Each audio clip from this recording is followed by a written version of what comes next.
श्री कृष्ण चैतन्य प्रभु नित्यानंद श्री अद्वैत गदाधर शिवासदि गौर। हरे कृष्ण कृष्ण कृष्ण हरे हरे, हरे राम राम राम। इन दिनों हम श्रीमद् भगवद गीता के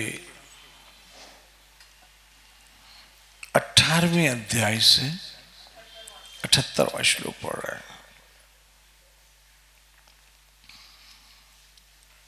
यत्र योगेश्वर कृष्ण।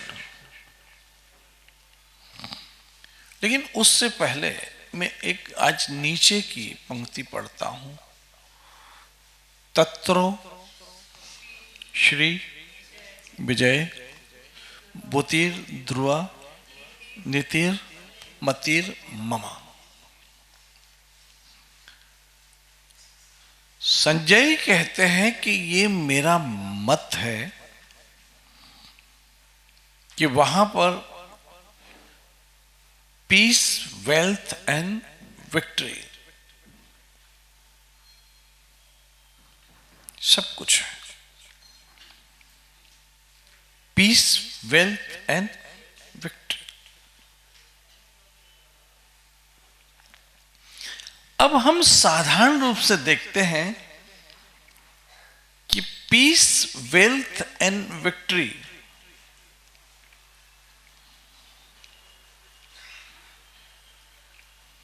तो देखते हैं कि पीस एंड वेल्थ कभी साथ नहीं मिलते हैं। इंसान को जब वेल्थ मिलती है तो उसका पीस चला जाता है।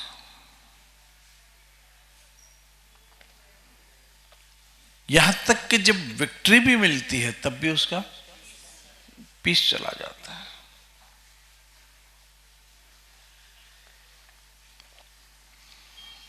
हम देखते हैं कि जितना इंसान के पास पैसा आता है तो पैसे आने के कारण उसको क्या होना चाहिए? सिक्योर होना चाहिए। लेकिन हम देखते हैं कि जितना इंसान के पास पैसा आया उतना वो इनसिक्योर होता चला जाता है। आप ही हैं, आप ही लोग हैं। आज आप अपनी मर्जी से कहीं जाओ, चले जाओ, जो चाहो खा लो, जहां चाहो खड़े हो जाओ। लेकिन यदि आपके पास अरबों अरबों अरबों अरबों रुपये आ गया तो फिर आप 4-5 सिक्योरिटी गार्ड के बीच चलोगे।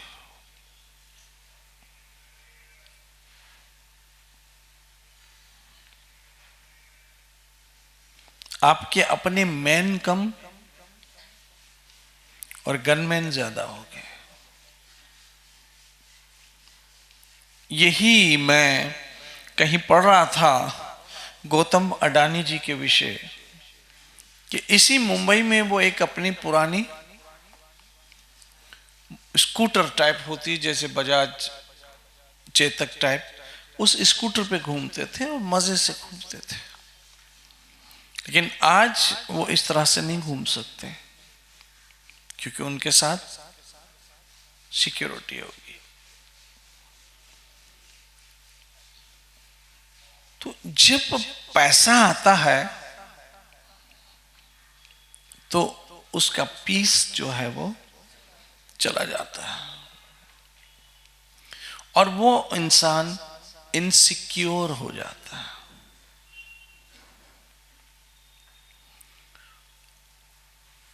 आपको पता नहीं है कि मुकेश अंबानी का अपना एक रूटीन आया लाइफ का। तो रूटीन किस तरह से था कि अभी इंडिया में दिन है लेकिन यूरोप और अमेरिका में रात। और जब रात है तो वहां के सारे स्टॉक मार्केट बंद होंगे, और जब यहां पर रात होती है तो वहां दिन होता है और वहां के सारे स्टॉक मार्केट खुले होते हैं, चालू होते हैं।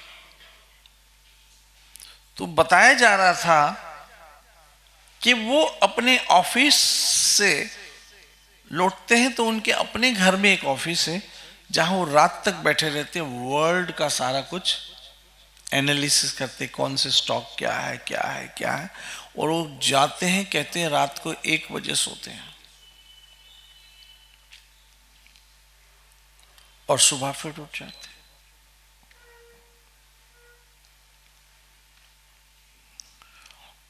तो हम देखते हैं कि इंसान के पास जब पैसा आता है तो उसका पीस ऑफ माइंड चला जाता है। जब इंसान को विक्ट्री मिलती है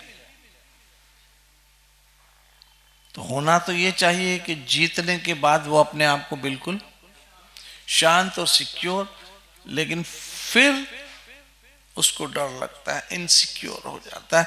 जैसे हमने वर्ल्ड कप जीत लिया मान लो, तो सामने फिर एशिया कप आ जाएगा, फिर हमें ट्राई करनी पड़ेगी। एशिया कप गया तो चैंपियन ट्रॉफी आ गई। तो इनसिक्योर आदमी है और उसकी शांति चली जाती है। दूसरा, सक्सेस एंड सेटिस्फेक्शन दोनों साथ नहीं चलती है कभी।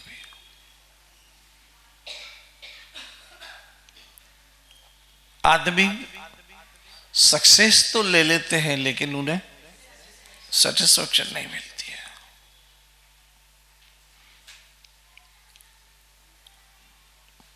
गीता का ये श्लोक बड़ा अद्भुत है। इसमें एक फार्मूला बताया है, यत्रो योगेश्वर कृष्ण, बोलिए, यत्रो पार्थ धनुर्धर।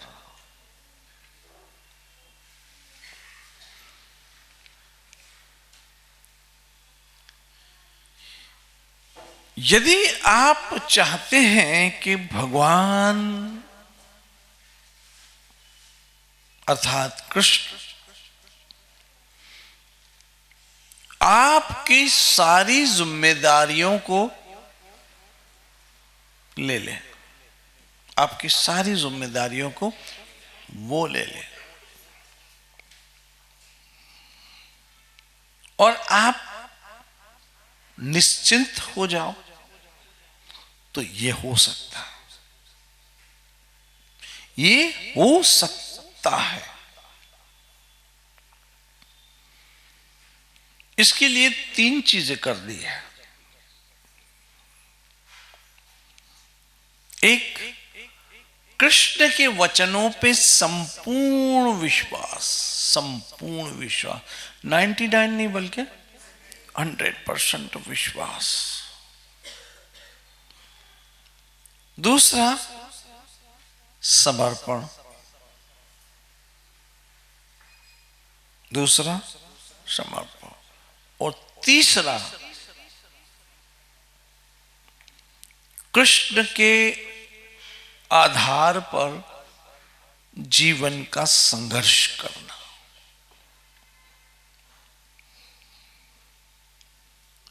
कृष्ण कहीं भी ये नहीं कहते हैं कि आप कामचोर बन जाओ। यदि आप कामचोर बनोगे तो वो माखन चोर बनेगा, याद रखना। आप चोर तो फिर वो माखन चोर। लेकिन यदि आपने ये संकल्प कर लिया जिंदगी का कि मुझे स्ट्रगल करना है, और एक बात याद रखो, जब भी आपको स्ट्रगल करना होगा, स्ट्रगल का मतलब क्या है, आप अपने कंफर्ट जोन से बाहर आ गए तभी तो स्ट्रगल है। अगर आप अपने कंफर्ट जोन में हैं तो स्ट्रगल नहीं है। स्ट्रगल का मतलब ही है कि हम अपने कंफर्ट जोन से बाहर आ गए। अब अर्जुन का क्या कंफर्ट जोन था? सोचो, मैं भीख मांग लूं, मैं युद्ध नहीं लड़ूं।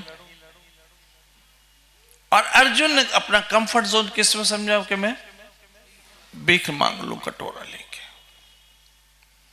कौन इस झंझट में पड़े? कौन युद्ध जैसे भयंकर कार्य भी करे?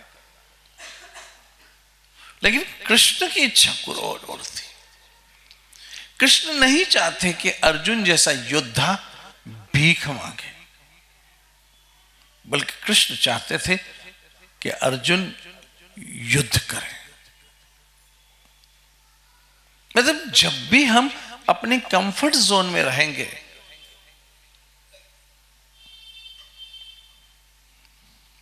हमें किसी प्रकार की भी सक्सेस मिलने वाली नहीं है।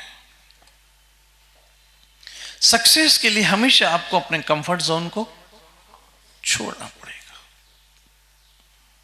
और जब आप कंफर्ट जोन छोड़ोगे तो आपके सामने बहुत सारे चैलेंजेस होंगे, बहुत सारे चैलेंज होंगे। अब वो चैलेंज हम अकेले तो फेस कर नहीं पाएंगे,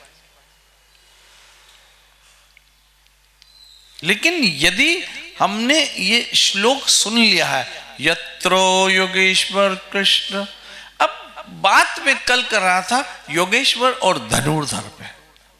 तत्रो यत्रो योगेश्वर कृष्ण और यत्रो पार्थ धनुर्धर। धनुर्धर मतलब यहां पर अर्जुन का विशेष नाम लिया, क्या? धनुर्धर। मतलब यदि अर्जुन ने यह संकल्प कर लिया कि यस यस क्या करूंगा, यस आई विल डू, सिर्फ यह संकल्प कर लेना है। और मैं कल ही कह रहा था कि इंसान की जिंदगी का सबसे बड़ा जो हथियार है वो है उसकी हिम्मत। अगर आपके पास हिम्मत है, और एक बात याद रखना, हिम्मत भी देने वाला कृष्ण। सिर्फ आपको संकल्प करना है, यस ये मैं करूं। और कल जैसे बताया वो छोटी चिड़िया की कथा, और वो छोटी चिड़िया ने किस तरह से संकल्प किया और हिम्मत उसको मिली, और अंत में गरुड़ जी की सहायता से उसने अपने अंडे, जो कि एक इम्पॉसिबल बात थी।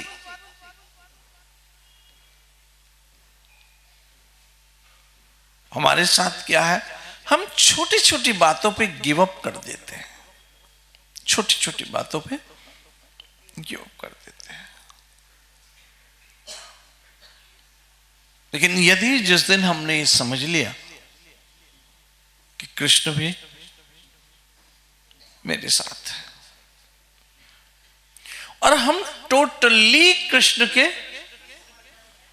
समर्पण आधारित है, उस पर डिपेंड करते हैं,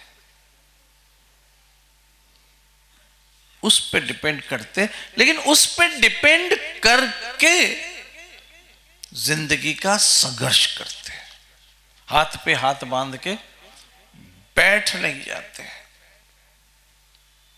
तो कहते हैं तत्रो श्री विजय, और सब कुछ वहां है जहां पर पीस, वेल्थ एंड विक्ट्री कहां पर है? जहां पर कृष्ण है। अब पीस हमें कैसे मिलेगा?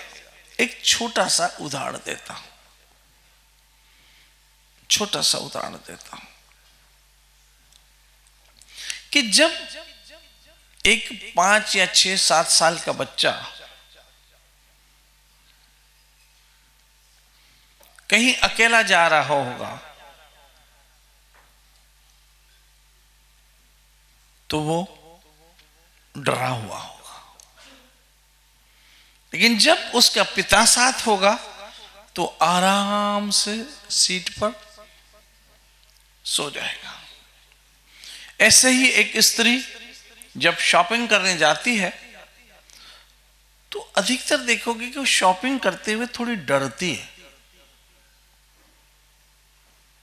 थोड़ी डरती है कि कहीं और बजट ना हो जाए, कहीं पैसे कम ना पड़ जाए। लेकिन जब उसका हस्बैंड साथ होता है, किशोर जी बताइए ना क्या होता है फिर? हिम्मत आ जाती। हिम्मत इस बात की आती कि अगर ओवर बजट हो भी गया तो ये साथ है ना। इसी तरह से जिस दिन हमें ये एहसास हो गया कि कृष्ण मेरे साथ है, सिर्फ इस एहसास के बदौलत हम जिंदगी के हर युद्ध जीत सकते हैं। सिर्फ ये एहसास कि कृष्ण मेरे साथ, बस ये एहसास कर लो कृष्ण मेरे साथ है। दूसरा, कृष्ण कहीं चला गया थोड़ी है, बस ये समझ लो। भक्त नरसिंह मेहता का मुझे आज ये अद्भुत घटना याद आ रही है। काठियावाड़, गुजरात, सौराष्ट्र के एक महान संत,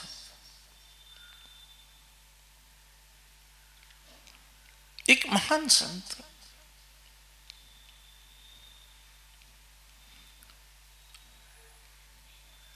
अब वो घर गृहस्थी के थे, बेटी जवान हो गई, लेकिन नरसिंह मेहता बस भजन कीर्तन साधुओं का संग। हम संसार के दोस्तों पे प्राउड करते कि ये मेरा दोस्त है, ये मेरा दोस्त है, ये मेरा दोस्त है। ऐसे सोचते। एलन मस्क और मेरा फ्रेंड, वो फेसबुक वाला कौन है? मार्क जुकरबर्ग मेरा दोस्त है।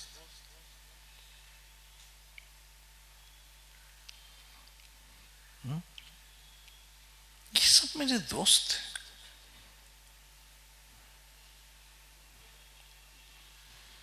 ये सब मेरे दोस्त थे और सब मुझे जानते। इन सबों से मेरा रिलेशन, और इन दोस्तों पे हम प्राउड करते हैं।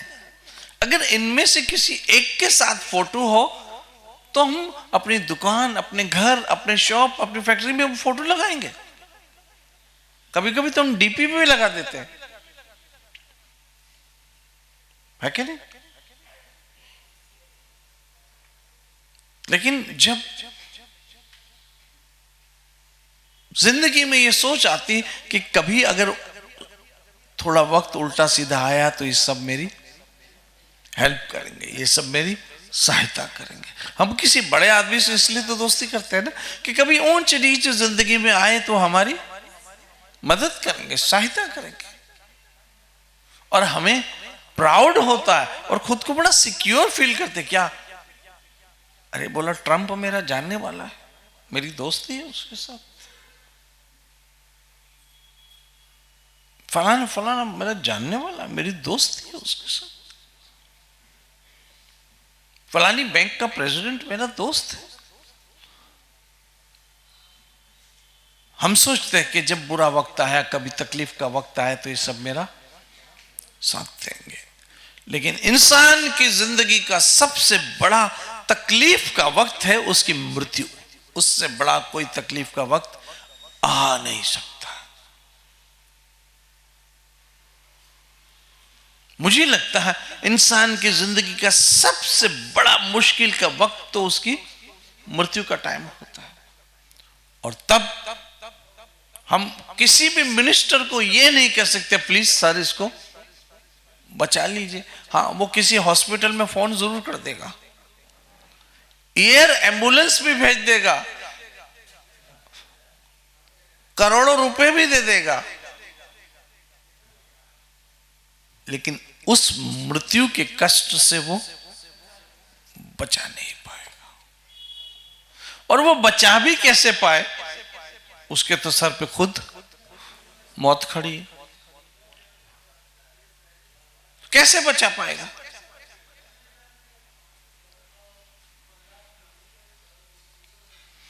कैसे बचा पाएगा बोलो?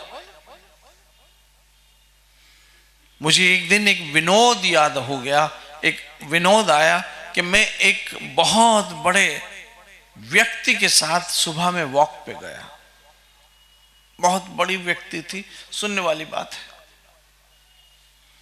और हम वॉक कर रहे थे, उसके साथ उसका गनमैन भी था। और हम वॉक कर रहे थे, वॉक करते करते करते अचानक उसने कहा, एक मिनट रुको। वो क्या हो गया? बोला मुझे वॉशरूम जाना है। तो मुझे थोड़ा शरारत सूझी। मैंने देखो, एक काम करो, ये जो आपका गनमैन है ना, गनमैन, उसको बोलो ये आपकी जो मूत आई है उसे रोक ले। आपकी मूत को ये इस सच्ची घटना है। मैंने वो उसको बोलो आपकी मूत को ये रोक ले। तो वो हंसने लगा। क्यों? बोला ये मेरी मूत कैसे रोकेगा? मैं बोला जो तुम्हारी मूत नहीं रोक सकता है वो तुम्हारी मौत कैसे रोकेगा? उसमें तो इतना टप्पड़ नहीं है कि वो तुम्हारी मूत रोक सकते, जबकि इतनी गन लेके घूम रहा है, तो तुम्हारी मौत कैसे रोक पाएगा? सोचो सा। तो दुनिया का कितना भी बड़ा ताकतवर इंसान यदि हमारा दोस्त, हमारा जानने वाला भी हो, लेकिन जो सबसे मुश्किल वक्त है उससे वो हमें छुड़वा नहीं पाएगा। जैसे मरते समय हम कहते हैं भगवान को याद करो, कृष्ण को याद करो, राम जी को याद करो, ईश्वर को याद करो। कभी कहते हैं बिल गेट्स को याद करो, तुम्हें शांति मिलेगी। और कौन था? मार्क ज़करबर्ग को नाम भी ऐसे ऐसे, याद करो तुम्हारा भला हो जाएगा। बोलता है मुकेश अंबानी को याद करो तुम्हारा शांति हो जाएगी। कोई नहीं कहता, बल्कि भगवान को याद करो। तो एंड ऑफ द डे जो हमारे आत्मा को शांति देने वाला है वो भगवान है और कोई भी नहीं है। लेकिन दुर्भाग्य है कि उस भगवान के साथ हमें दोस्ती करने का मौका ही नहीं मिलता है, नहीं मिलता। आप देखोगे कि कोई व्यक्ति हमारी जिंदगी में आ गया तो तुरंत हमारे मुंह से, हमारे दिल से ये आवाज निकल जाती है, आए हो मेरी जिंदगी में तुम बहार बन के। दिन ऐसे गुजरते हैं जैसे हवा में उड़ रहे हैं, और रातें ऐसी गुजरती है जैसे हसीन सपने देख रहे हैं। आए हो मेरी जिंदगी में तुम बहार बन के। इतना एक्साइटमेंट, इतना उत्साह, इतने मिलने की ललक।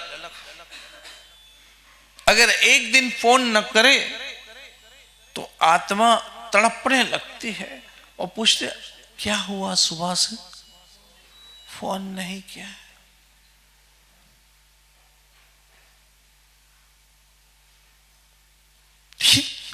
इस तरह का एक्साइटमेंट कब तक? जब तक मैं आपके अनुकूल और आप मेरे अनुकूल। इस अनुकूलता में यदि मुझसे कोई भूल से भी भूल हो गई और उसके लेवल से मैं थोड़ा भी नीचे आ गया, ये सारा एक्साइटमेंट खत्म हो गया, सब खत्म हो गया। इसलिए पीस, वेल्थ एंड विक्ट्री, जो गीता के 18वें अध्याय के 78 श्लोक में है, वो परम सत्य है कि जहां कृष्ण है वहां विक्ट्री है, वहां वेल्थ है। क्योंकि कृष्ण है वहां लक्ष्मी तो जाने वाली है। जहां कृष्ण है वहां लक्ष्मी है। जहां से कृष्ण चले गए वहां लक्ष्मी रुक नहीं सकती है। और एक बात याद रखो, पैसे का असली स्वरूप कोई बता सकता है मुझे?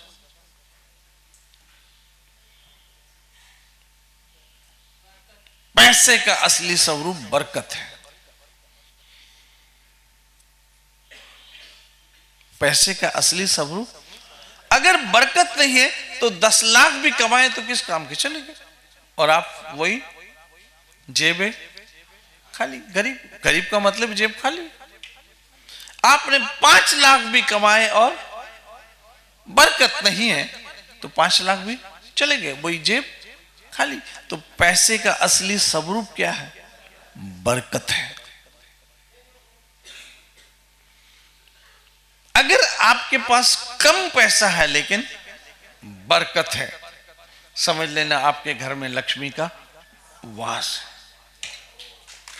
और यदि आपके पास 10 लाख रुपए की महीने की इनकम है और उस 10 लाख में से 11 लाख का आपका खर्चा है,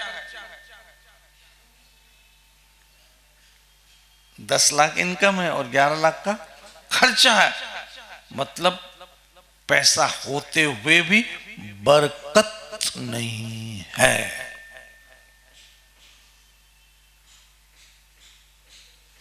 और असली पैसे का स्वरूप क्या है? बरकत है। हम कहते हैं इसको लक्ष्मी रास आ गई, इसको पैसा रास आ गया। मतलब पैसा रास का मतलब है आपके घर में क्या है? बरकत है। भले फिर 2 लाख ही कमाओ, 50,000 ही कमाओ, लेकिन उसमें क्या होता है?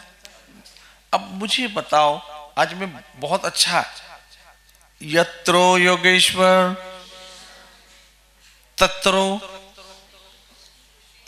श्री, श्री फिर विजय, फिर तो पहले आ गया श्री। अब श्री का एक स्वरूप, श्री क्या है? लक्ष्मी भी है। श्री क्या है? श्री लक्ष्मी है ना। श्री क्या है? लक्ष्मी है। और आज एक सीक्रेट बात बता देता हूं, सुनोगे? है दम सुनने का। श्री कहां है? जिस घर में श्रीमती है। हम कहते हैं स्त्री के साथ क्या लगाते हैं? श्रीमती। मति मतलब बुद्धि। ऐसी स्त्री जिसकी बुद्धि में श्री हो, वो होती श्रीमती। मति मतलब, मति कहते हैं ना, इसकी मति तो मारी गई है। तो जिसकी मति में क्या हो? श्री हो। जिसकी बुद्धि में क्या हो? श्री हो। यानी श्रीमती, ऐसी बुद्धि जिसकी बुद्धि में क्या हो? श्री हो। श्री मतलब लक्ष्मी। अब आपकी बुद्धि में यदि लक्ष्मी है, आज मैं इस श्लोक को अलग से लेके जा रहा हूं क्योंकि है ना, यत्रो योगेश्वर कृष्णो, जहां कृष्ण है वहां ये है। कौन कौन है? श्री, विजय, बुतिर, नितिर, ये सब है। तो पहले पहले श्री, तो श्री मतलब लक्ष्मी। और लक्ष्मी कहां पर है? चलो आज इस पे बात करते हैं, क्योंकि मैं इस श्लोक को एक एक प्रस्पेक्ट के साथ आपके सामने दे रहा हूं, ताकि आप इस श्लोक को भली भांति समझ लें। लक्ष्मी कहां पर है? श्री, जहां नारायण है। बिना नारायण के लक्ष्मी। आज ऐसे कई लोगों को जानता हूं जिनके घर में पैसा है लेकिन बरकत नहीं है।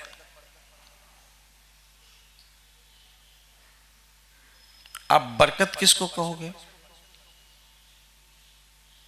बताओ, बरकत किसको? बरकत का मतलब है सेविंग। हम कहते हैं ना, इसके घर में तो बरकत है, मतलब खा पी के भी बच गया। कहते हैं ना भाई आज इसकी रसोई में तो बरकत है, 10 लोग आए फिर भी खाना बच गया। बचने को इंग्लिश में क्या बोलेंगे? सेविंग। जिस घर की स्त्री को सेविंग की आदत है उस घर में बरकत है। जिस घर में सेविंग है वो उसी घर में कौन है? लक्ष्मी है। अर्थात उस घर में क्या है? बरकत है। मैं आपको एक छोटी सी कथा सुनाता हूं, सुनोगे? सुनोगे ना? हाँ सुनो। कृष्ण कहाँ है? ये सब बहुत अद्भुत बातें हैं। अगर इसको हम जिंदगी में समझ जाए ना तो बहुत आनंद आएगा।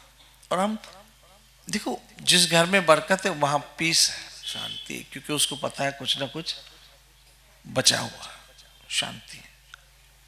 जैसे एक स्त्री किचन में जाती है और देखती कि 20 मेहमान है और 5 मेहमान और भी आगे, लेकिन उसको पता है कि भोजन फिर भी, तो उसको क्या होगा?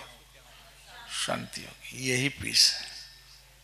तो जिस घर में क्या है? बरकत है, वो लक्ष्मी है। पैसे का वास्तविक स्वरूप क्या है? बरकत।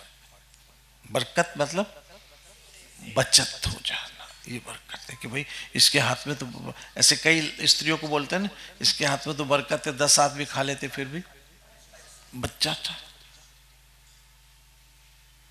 तो अब बरकत कहां है? थोड़ी सी कथा सुनो और याद रखना, बरकत पुरुष के हाथ में नहीं होती, बरकत स्त्री के हाथ में होती है। जिस घर की स्त्री लक्ष्मी स्वरूपा है उस घर में श्री आने वाली है, श्री आने वाली है। तो अब सुनो कैसे। एक छोटी सी कथा सुनो। 2 पड़ोसनें थी।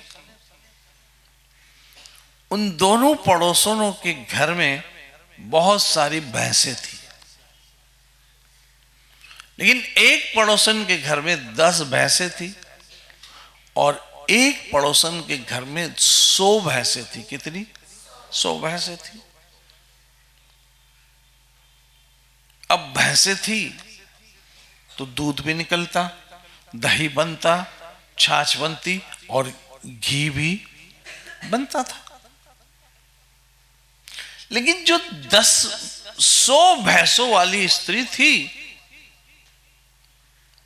उसको बचत की आदत नहीं थी, उड़ा देती थी। इधर उड़ाया, उधर उड़ाया, उधर उड़ाया, उधर उड़ाया, उड़ाने की आदत थी।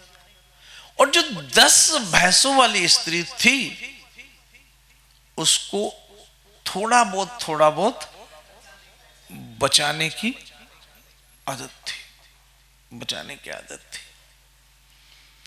अब जिनके घर पे 100 भैंसें थी, अचानक उसके घर पे कोई मेहमान आ गए। जब उसके घर पे मेहमान आ गए तो घर में घी तो था ही नहीं। इसलिए वो अपनी पड़ोसन के पास गई, एक बड़ा सारा डब्बा लेके, जो 2-4 किलो का डब्बा होगा, बोला अगर तेरे घर में घी है तो दे दे। और एज यूजुअल उसकी आदत तो बचाने की थी, इसलिए उसके घर में से घी निकल आया। और पड़ोसन ने कहा कि तुझे 10 दिन में घी वापस कर दो। अब उसको तो पता था इसके घर में कितनी भैंसें, 100 भैंसें, तो कोई सवाल ही नहीं लौटाने का। आज मैं इस तरफ ले जा रहा हूं, अभी इस श्लोक को जरा, और जहां श्री है, कहते ना तत्रो श्री, पहले ही श्री है, तो श्री है कहां, और श्री का असली स्वरूप क्या, श्री का असली मतलब क्या? तो श्रीमती मतलब, इसका दूसरा मतलब है श्री वाली। श्री वाली मतलब जिसके पास श्री है, जिसके पास लक्ष्मी है, वो स्त्री। अब वो स्त्री कैसी है? शक्ल से, रंग से, रूप से, किससे? अब आओ, अब वो जब 100 भैंसों वाली के पास पहुंची और कहा भाई 10-15 दिन हो गए तुमने मेरा घी लौटाया नहीं। तो उसने कहा कौन सा घी, कहां का घी, तुम पागल हो क्या? मेरे घर पे 100 भैंसे, मैं तुम्हारे पास घी लेने आऊंगी क्या? भाग जाए यहां से। बहरहाल दोनों पड़ोसियों की थोड़ी अनबन हो गई, वो बात पुरुषों में चली गई। एक समझदार स्त्री वही है जो स्त्रियों के बाद बात स्त्रियों में ही रहने दे, पुरुष तक कभी ना पहुंचाए। स्त्रियों की बात स्त्री में ही रहने दे, क्योंकि जब स्त्री की बात पुरुषों में गई तो महाभारत हुई, स्त्री की बात जब पुरुष में गई तो रामायण हुई। स्त्री की बात स्त्रियों में रखना, यही स्त्री की बहुत समझदारी है। लेकिन ऐसा होता नहीं है,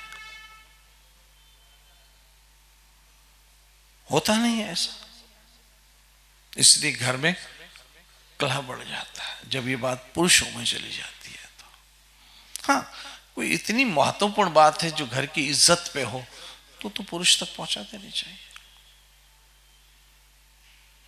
तब क्या हुआ, झगड़ा हो गया, बात कहीं से कहीं बढ़ी और बात राजा तक पहुंच गई। अब राजा ने भी सोचा कि ये कैसे संभव है, जिसके पास तो 100 भैंसे, तुम्हारे पास 10 भैंसे, तुम इससे घी मांगो तो मानता हूं, लेकिन ये तुमसे मांगे कैसे संभव है? लेकिन उसने कहा नहीं राजा, ये सत्य है। लेकिन उस सत्य को कोई स्वीकार करने को तैयार नहीं था। ऐसे में रोती रोती बाहर निकली, तब एक साधु मिल गया, और साधु मिलकर, साधु वो जो समस्या का समाधान करे, साधु वो नहीं जो समस्याओं को पैदा करे। इसलिए सिंधी में कहा जथे संतन जा पेड़ तो खुशियों आई खैर। संत का काम है खैर उत्पन्न करना। खैर बिल्कुल, खैर मतलब, खैर मतलब सलामती, सुरक्षा, आनंद, खैर। हम कहते हैं खैर खैरियत है सब ऐसे। संत का काम है खैर उत्पन्न करना, ना कि वैर। आज दुर्भाग्य से ऐसे कई लोग हैं जो वैर उत्पन्न करते हैं, यहां तक कि भगवान से भी वैर कर लेते हैं। उनके शिष्य,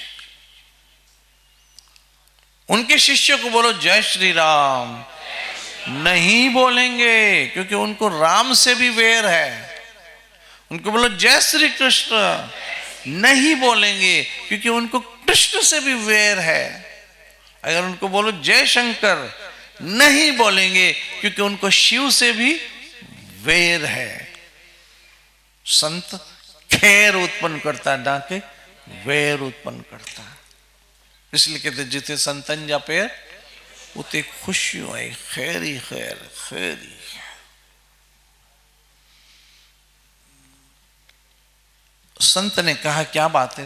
बोला महाराज मैं बहुत परेशान हूं। बोला ये और जो उधर रहती है ना, किधर रहती है? अब किसी बिल्डिंग का नाम लिया तो गड़बड़ है। बोला उसके पास 100 भैंसे है, उसने मुझसे घी मांगा और मैंने दे दिया, लेकिन वो दे नहीं रही वापस, और राजा भी उसके साथ है। बोला ठीक है चलो दरबार में।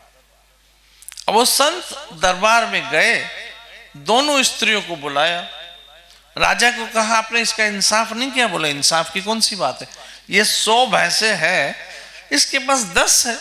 अब ये 100 भैंसों का सोचो कितना घी निकलता होगा, और इसकी 10 भैंसों का क्या घी निकलेगा।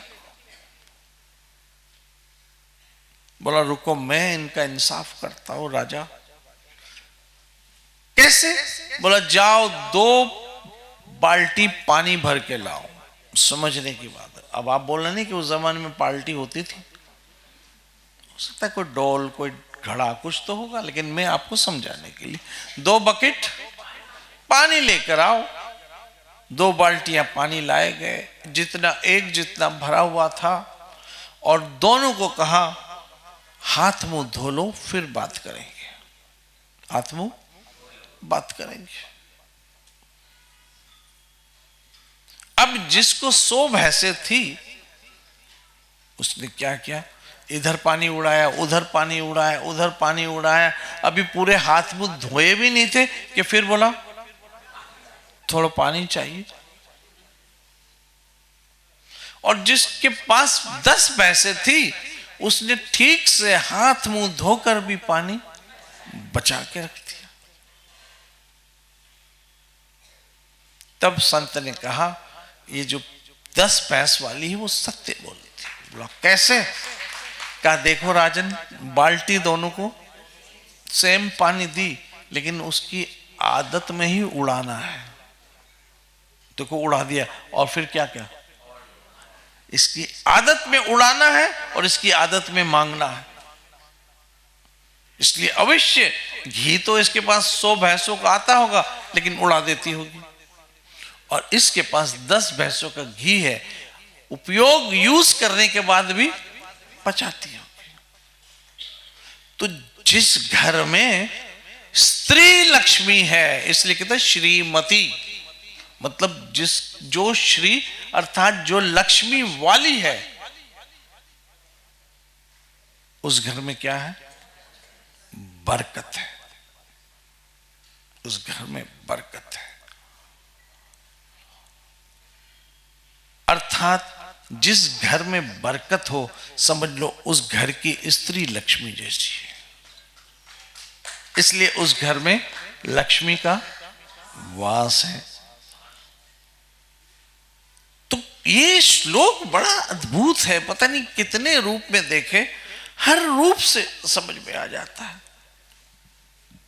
इसलिए स्त्रियों का परम कर्तव्य है कि अपने घर में बरकत रखे।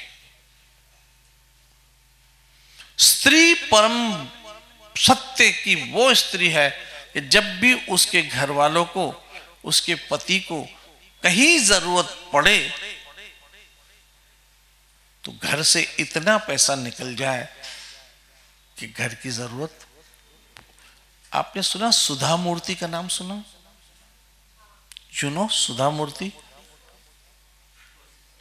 इन्फोसिस का जो डायरेक्टर है, कौन? नारायण मूर्ति, उसकी वाइफ, और जो ऋषि सुनिक है उसकी सास, उसकी सास। वो खुद बताती है कि जब मेरा पति, मेरी बर्थडे थी उस दिन नौकरी छोड़ के आ गया। मेरा पति मेरे बर्थडे वाले दिन तो पहले तो घर में आया और मुझे कहा हैप्पी बर्थडे, और फिर बोला मैंने नौकरी छोड़ दी। तो मैंने कोई रिएक्शन नहीं दिया। आप चाहो तो वो इंटरव्यू है उसका, कुछ झगड़ा नहीं, कोई डांटा नहीं, कुछ नहीं डांटा, क्योंकि स्त्री अपने पति का कभी सर झुकने नहीं देगी। ये है स्त्री, ये है स्त्री जो अपने पति का कभी सर झुकने ना दे। ये है स्त्री। दुर्भाग्य से बहुत सारी स्त्रियां ऐसी होती जो भाजी लेने गई ना, भाजी सब्जी, वहां भी चालू हो जाएगी, भैया जल्दी दो, जल्दी दो भैया, मेरा पति ऐसा है, अभी जाऊंगी तो डांटेगा। वो भाजी वाला ना आपका भाई है, ना चाचा है, ना मामा, वहां भी अपने पति की गिला करके आओगे।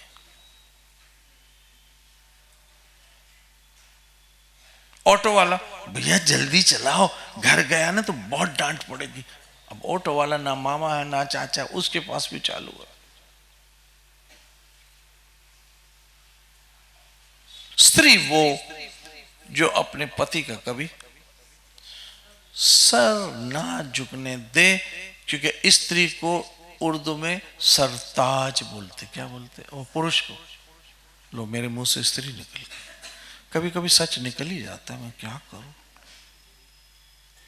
पुरुष जो है वो स्त्री का क्या है? सरताज। तो फिर मैं क्या बोल रहा था? नरसिंह मेहता। वाह, नरसिंह मेहता, लेकिन टाइम पूरा हो गया। ये बहुत अद्भुत कथा है नरसिंह मेहता की, कि देखो वेल्थ, पीस, वेल्थ एंड कैसे आती है। मैं सत्य कहता हूं, आप थोड़ा सा कृष्ण पे भरोसा कर लो। और स्त्रियों को जो आज मैंने समझाया, तत्रो श्री, श्री जाएगी, लेकिन जिस घर में श्रीमती है, अर्थात जिसकी बुद्धि में श्री है। जनरली हम श्रीमती किसी की वाइफ बोलते, श्री और श्रीमती, लेकिन इसका वास्तविक मत है जिसकी बुद्धि में श्री अर्थात लक्ष्मी है,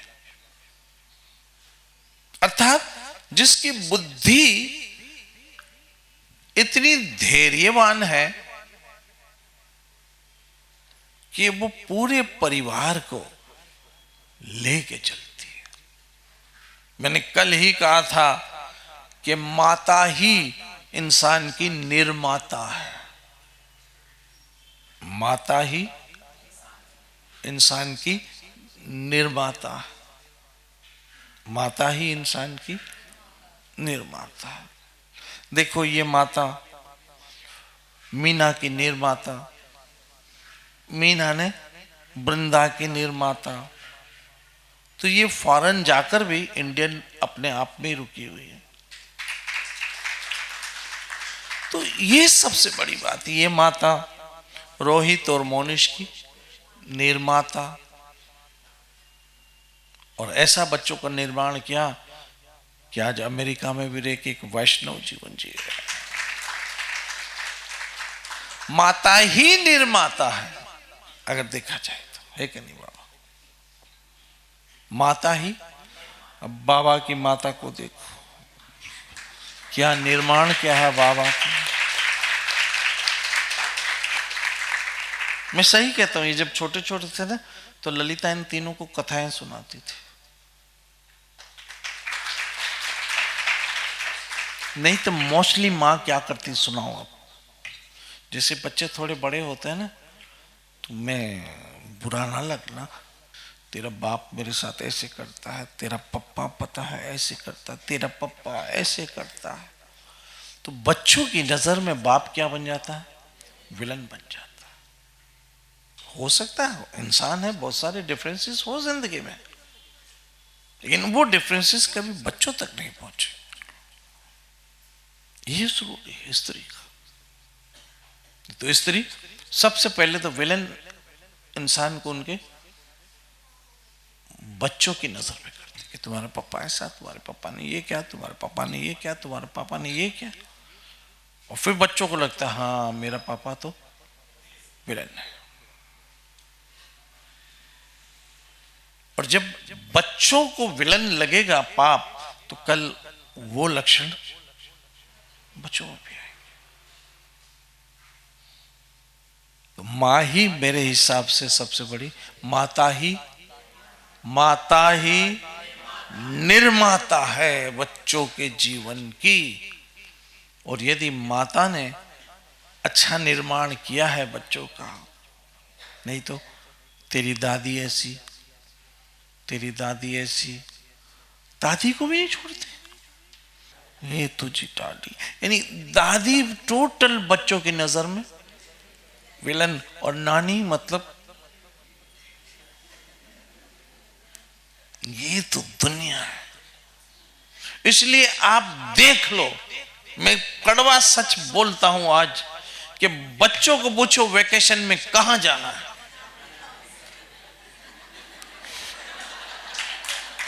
भाई हंसो मत, हंसो हंसो मत। बच्चों को पूछोगे वेकेशन में कहां जाना है, वो तुरंत बोलेंगे नानी हाउस, दादी हाउस कभी नहीं बोलेंगे। ऐसा नहीं, अलग रहते हैं। सुनो, अब मैं तुम लोग को बताऊं ऐसा क्यों। क्योंकि बच्चों की नजर में, ये श्री की बात, इससे बात है, बच्चों की नजर में नानी का जो है ना बहुत ही अच्छा स्केच बनाया होता है, इमेज बनाया होता है। फिर बच्चों से पूछो कि ये ड्रेस, बोला नानी ने दिया, ये शू, बोले नानी ने दिया, ये बैग, बोला नानी ने दिया, चप्पल, बोला नानी ने दिए, चश्मे, बोला नानी ने दिए, खर्ची, बोला। तो लगता है कि इनके जीवन की जो दाता है वो कौन है, नानी है।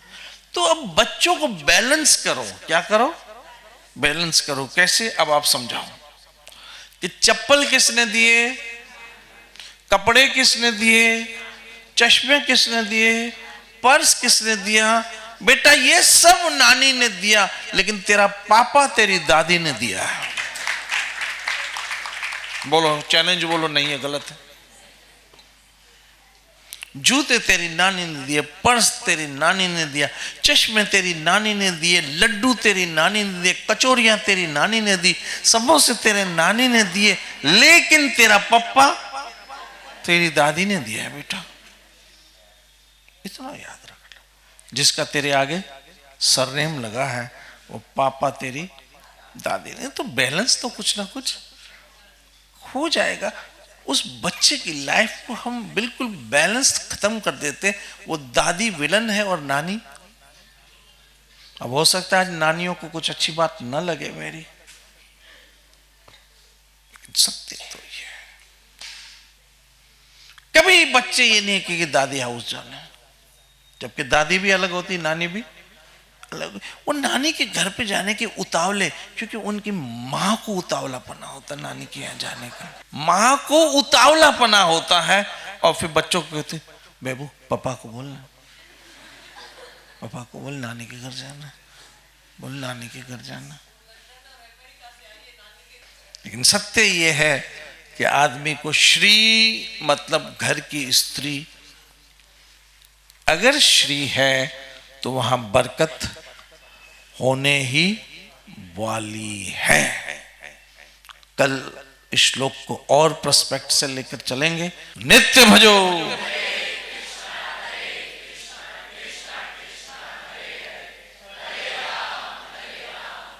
श्री श्री राधा वृंदावन चंद्र बिहारी लाल निताय। जय जय श्री राधे, जय जय श्री राधे, जय जय।